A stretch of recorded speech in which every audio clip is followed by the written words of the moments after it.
July 17, 1973. At sunrise, Ranger Clyde Whitmore stood frozen on the edge of Black Fern Lake, a half-burned cigarette trembling between his fingers. 14 tents lined the clearing in eerie silence, unzipped, undisturbed, as if their owners had just stepped out for a morning walk. But the campfire had long gone cold, breakfast lay untouched, and the only sound was the wind rustling through empty sleeping bags. Before we dive deeper into this chilling story on missing shadows, make sure you hit that subscribe button and turn on notifications so you never miss stories that will leave you questioning everything you thought you knew. Black Fern Lake, Oregon, July 16, 1973. The campsite was nestled deep in the Deschutes National Forest, accessible only by a winding dirt road and a 6-mile hike through towering pines and moss-covered switchbacks. Locals called it the Silent Shore, a name earned not just for its peaceful scenery, but for the way sound seemed to die between the trees. No echoes, no birdsong, just the occasional groan of old timber bending in the wind. 14 teenagers, all part of the annual Willamette County Youth Wilderness Retreat, had pitched their tents along the lake that Monday afternoon. The group, 7 boys, 7 girls, ranged from 15 to 17. They were accompanied by 2 adult counselors, Mark London, a laid-back science teacher with a passion for astronomy, and Kathy Bell, a recent college grad with a clipboard always in hand. Photos from that afternoon, later recovered from a single half-used Kodak camera, show them smiling, laughing, roasting marshmallows, and standing on the dock with water up to their knees. Nothing out of the ordinary. Nothing that hinted at what would happen just hours later. The last confirmed contact was a shortwave radio check-in at 8:13 p.m., clear skies tonight. Northern lights might show up. All quiet here, Mark had said. Then silence. By the next morning, every camper and both counselors had disappeared, leaving behind perfectly arranged tents, uneaten food, and no footprints beyond the campsite. Present day, July 2024. Portland, Oregon. Eleanor Ellie Monroe still kept her brother's jacket folded on the edge of her bed, the same faded denim one he wore in their last photo together, taken just 2 days before he vanished in 1973. Ellie had only been 12 when her older brother, Jacob, waved goodbye from the back of the school bus headed for the Willamette Youth Retreat. He was 16, with a Beatles haircut and dreams of becoming a park ranger. He had borrowed their dad's old compass for the trip and promised to teach Ellie how to use it when he got back. He never did. Now in her 60s, Ellie still traced the needle of that very same compass every night before bed. One day, she whispered to herself, we'll find the truth.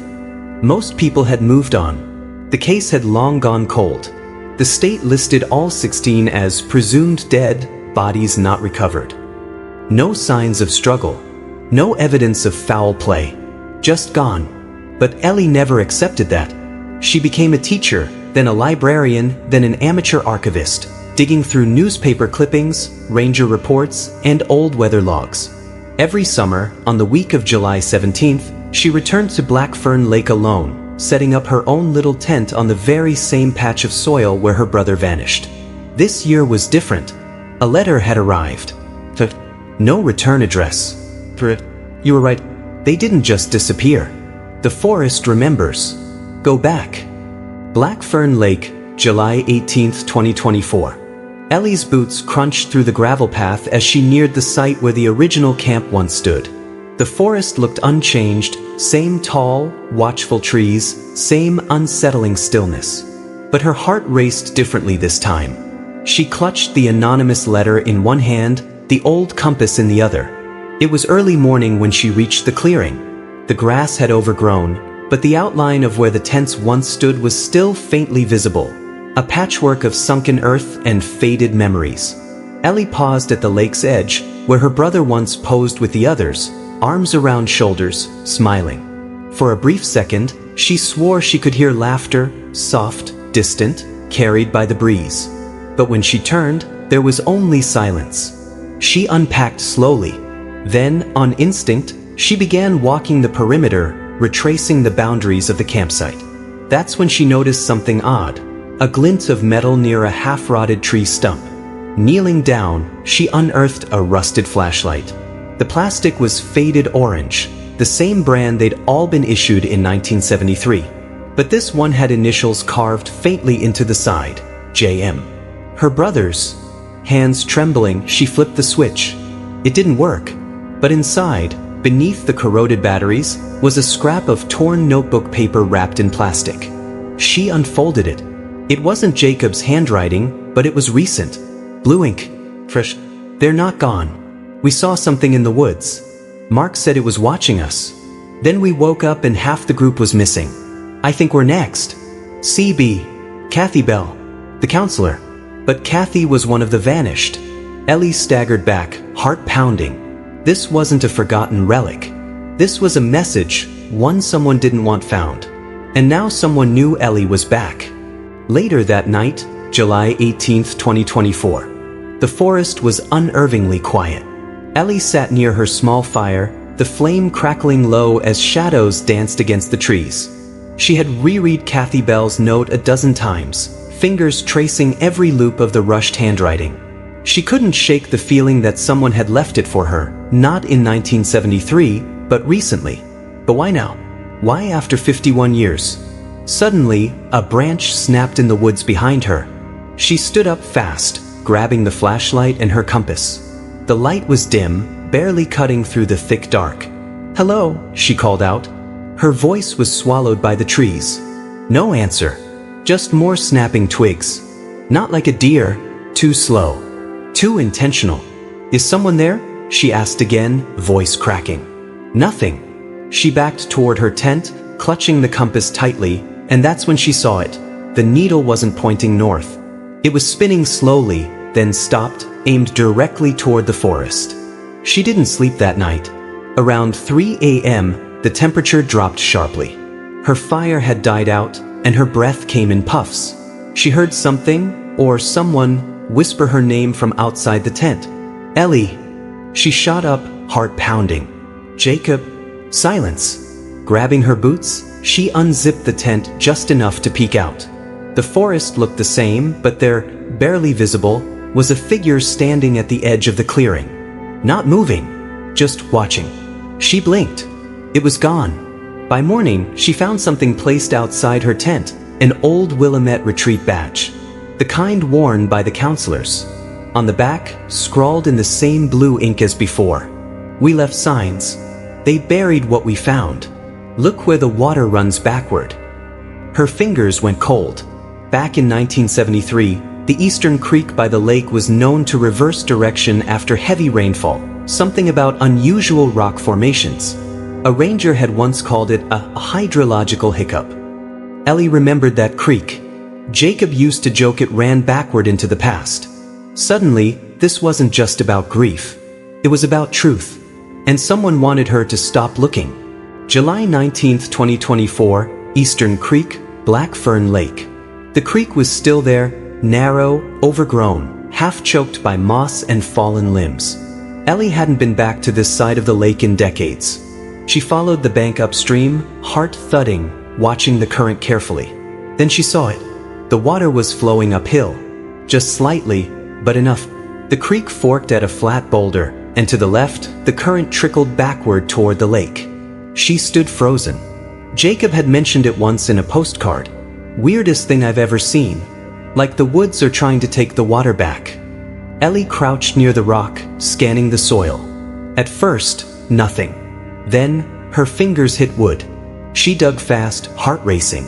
6 inches down, she uncovered a metal box, military green, rusted at the corners. No luck, just a latch.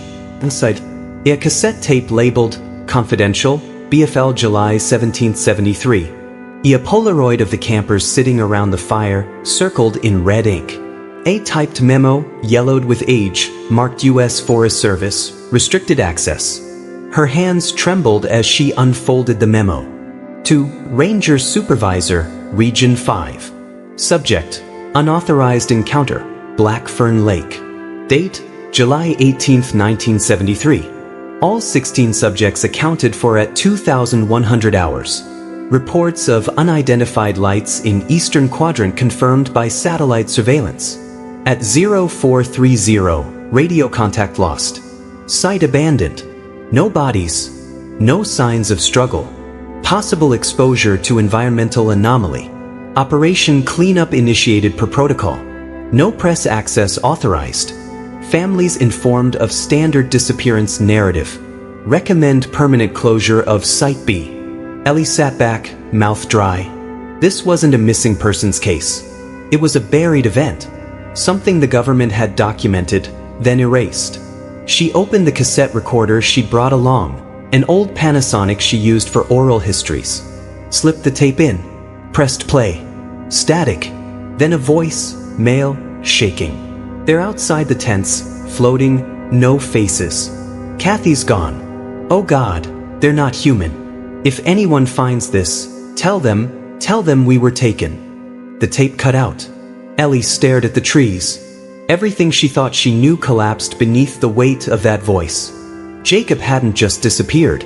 He may have been taken. And now, 51 years later, someone wanted the truth to stay buried.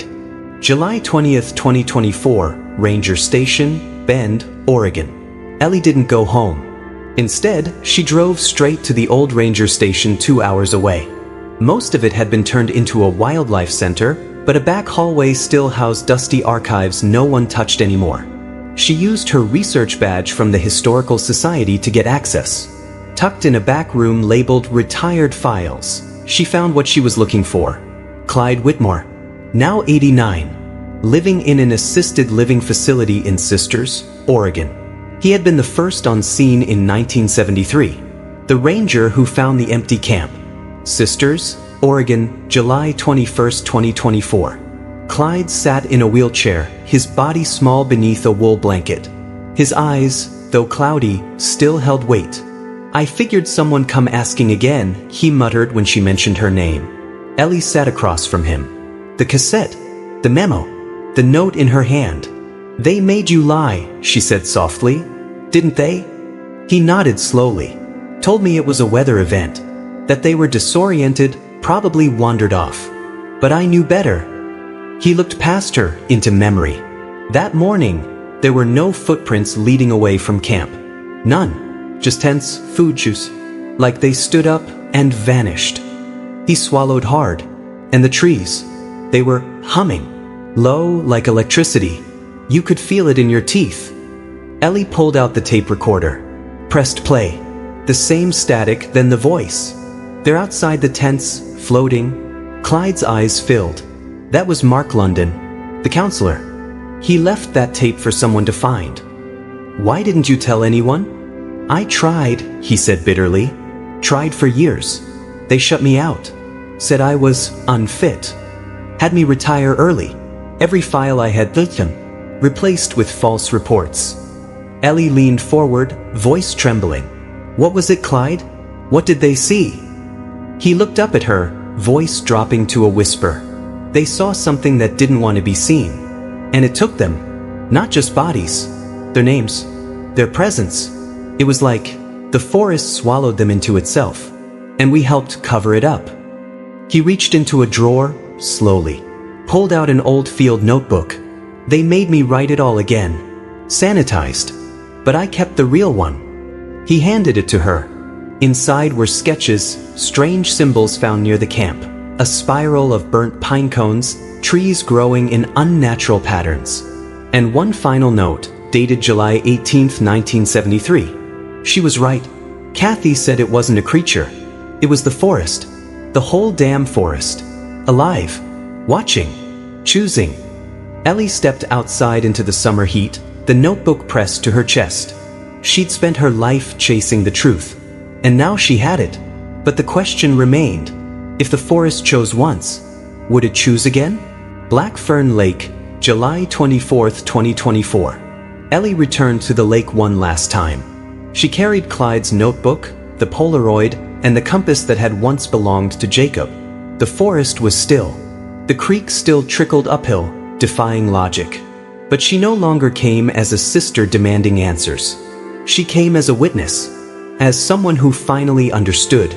She walked down to the water's edge and placed the compass on the flat stone. The same stone Jacob once stood on, arms open wide, asking if she believed in magic. I do now, she whispered. Then she opened the field notebook, turned to the final page, and placed it beside the compass. The wind lifted the corner, like fingers thumbing through a memory. "I know you're out there," she said softly. "I know something happened to you. And I know you didn't choose it." Tears welled up in her eyes, but they didn't fall. Instead, she smiled, something she hadn't done here in years. "You're not forgotten, Jacob. None of you are." She walked back to her tent slowly, leaving the notebook and compass behind. A message, or maybe an offering. That night, for the first time, she slept. No whispers, no shadows, no cold wind through the canvas. Just stillness. 2 months later, Oregon Historical Society archive room. A young archivist opened a manila envelope marked private donation, Monroe, Eleanor. Inside were photocopies of the memo, Clyde's original journal, and a note scrawled in Ellie's handwriting. "If truth is buried, let it be where roots can find it." The archivist looked up, confused, then smiled faintly at the poetic phrasing. She didn't notice the second envelope beneath it, unmarked, yellowing with time. Inside was a new Polaroid, freshly developed. 14 teenagers and 2 adults, standing at the edge of the lake, all smiling, all looking directly into the camera, and not a single one had aged a day. If this story gave you chills, drop a comment with your thoughts below. And if you want more real-life mysteries like this, subscribe now and check out the next video waiting for you on the screen. Trust me, you won't want to miss it.